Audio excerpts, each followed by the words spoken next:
أعوذ بالله من الشيطان الرجيم. بسم الله الرحمن الرحيم. أحل لكم ليلة الصيام الرفث إلى نسائكم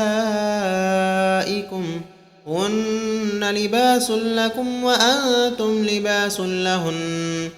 علم الله أنكم كنتم تختانون أنفسكم فتاب عليكم وعفى عنكم فالآن باشروهن وابتغوا ما كتب الله لكم وكلوا واشربوا حتى يتبين لكم الخيط الأبيض من الخيط الأسود من الفجر ثم أتموا الصيام إلى الليل ولا تباشروهن وأنتم عاكفون في المساجد تلك حدود الله فلا تقربوها كذلك يبين الله آياته للناس لعلهم يتقون ولا تأكلوا أموالكم بينكم بالباطل وتدلوا بها إلى الحكام لتأكلوا فريقا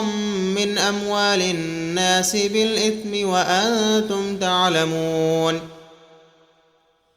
يسألونك عن الأهلة قل هي مواقيت للناس والحج وليس البر بأن تأتوا البيوت من ظهورها ولكن البر من اتقى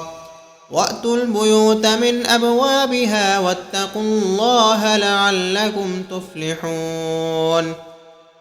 وقاتلوا في سبيل الله الذين يقاتلونكم ولا تعتدوا إن الله لا يحب المعتدين وقتلوهم حيث ثقفتموهم وأخرجوهم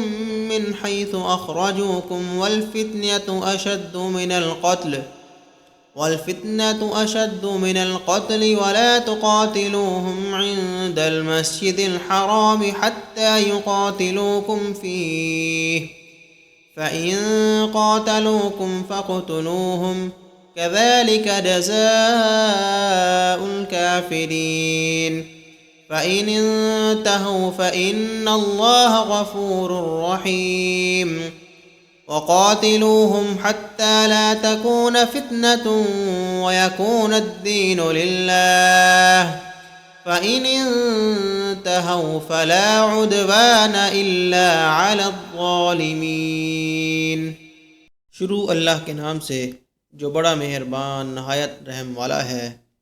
روزوں کی راتوں میں تمہارے لیے اپنی عورتوں کے پاس جانا جائز کر دیا گیا ہے۔ وہ تمہارے لیے لباس ہیں اور تم ان کے لیے لباس ہو۔ اللہ کو معلوم ہے کہ تم ان کے پاس جانے سے اپنے حق میں خیانت کرتے تھے،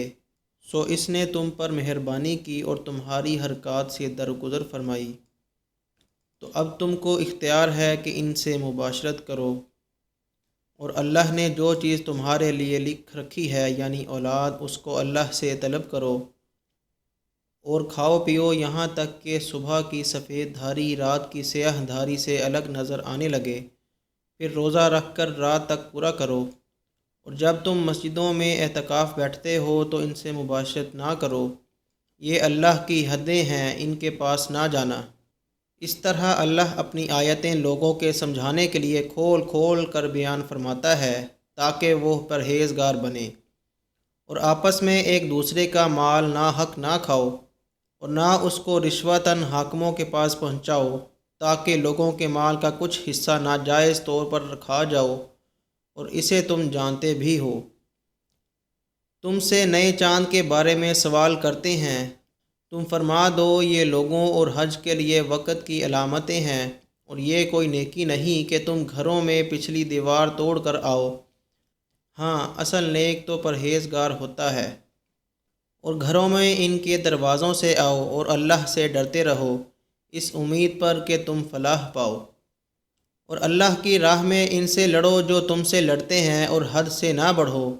بے شک اللہ حد سے بڑھنے والوں کو پسند نہیں کرتا۔